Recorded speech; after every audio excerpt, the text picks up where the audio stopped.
نحمده ونصلي على رسوله الكريم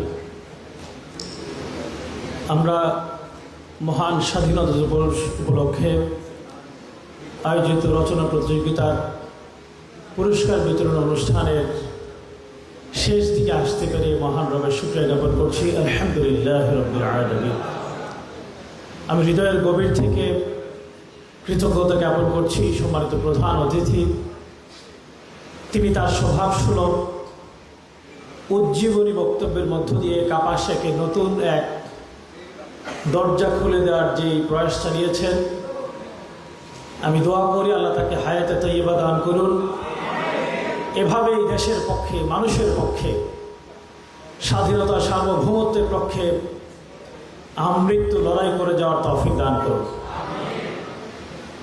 সম্মানিত উপস্থিতি, আমাদের মধ্যে কথা বলেছেন, আপনারা কতটুকু অনুভব করেছেন আমি জানি না। মাওলানা শেফাউল হক ভাই তিনি বলেছেন মুক্তিযুদ্ধে তার বাড়ির প্রতিটি ঘর পুড়িয়ে দেওয়া হয়েছে, ভেঙে তছনছ করে দেওয়া হয়েছে। তার সম্মানিত বড় ভাই আতাউর রহমান সাহেব, তিনি মুক্তিযোদ্ধার সংগঠক ছিলেন, নেতা ছিলেন।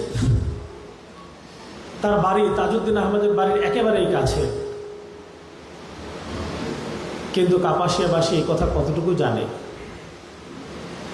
কাপাসিয়াবাসী জানে মাওলানা শেফাউল হক রাজাকার, আল বদর, আল শামস। মাওলানা শেফাউল হককে রাজাকার বলে ধাক্কা দেওয়ার চেষ্টা করা হয়েছে। আল্লাহ সম্মানিত করেছেন, দোয়া করে আরও বেশি সম্মানিত করবেন ইনশাআল্লাহ। আমাদের মাঝে কথা বলেছেন সম্মানিত বিচারক মণ্ডলী, উপজেলা জামাতের নেতৃবৃন্দ। আমি বলতে চাই সম্মানিত উপস্থিতি, মহান স্বাধীনতা যুদ্ধ শুরু করেছে কাপাসিয়াবাসী।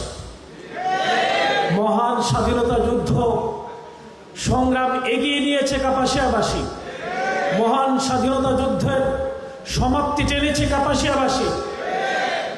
মহান স্বাধীনতা যুদ্ধের রাজপথের লড়াকু সৈনিক নেতা ছিলেন কাপাসিয়ার প্রাণপ্রিয় নেতা, কাপাসিয়ার মাটি ও মানুষের নেতা।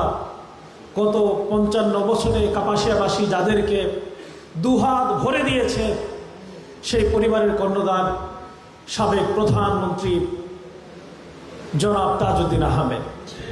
কিন্তু দুঃখজনক হলেও সত্য, এই ইতিহাস বাংলাদেশের মানুষ কতটুকু জানে? মুছে ফেলার চেষ্টা করা হয়েছে কাপাসিয়ার ইতিহাসকে। আমরা আজকে কথা দিতে চাই, রচনা প্রতিযোগিতার মধ্য দিয়ে